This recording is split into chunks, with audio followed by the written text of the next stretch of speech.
A judge says the way Texas pays for public schools is unconstitutional. And today's ruling finds the Texas school finance system does not share funding fairly between wealthy school districts and poor ones. David Scott has the story. This is the 7th major court fight we've had in Texas over state funding of education going back to 1968. But this one could be the biggest one of all. It throws everything into a state of upheaval now.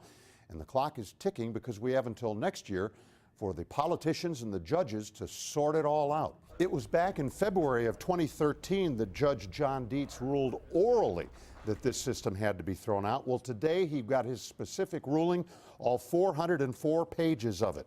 In it, he rules that the state, in effect, is imposing a property tax on every education district because it gives them no local leeway on what money they raise and how they spend it. He said that the structure is constitutionally faulty, that it does not provide equitable and adequate education for all, especially students who are economically disadvantaged or are what they call English language learners.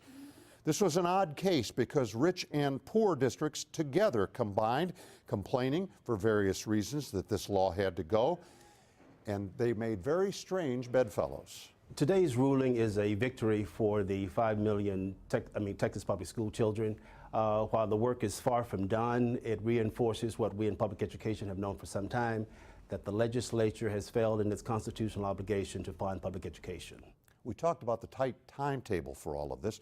This case and this decision will no doubt be appealed to the Texas Supreme Court. In the meantime, the judge has issued a stay for the legislature. They have until July of 2015 to create a whole new financing structure for public education in Texas. July 2015. But will the Texas Supreme Court have heard and made a decision on the appeal by then? And what happens if it's still pending in the court? What should the legislature do? I guess we'll all have to stay tuned. At the courthouse, David Scott, KXAN News. The judge also ruled that the state defendants will have to pay $8 million in legal fees of the school districts that brought the lawsuit. Attorney General Greg Abbott did confirm that his office will appeal the decision, just as it defends all laws enacted by the legislature when they are challenged in court.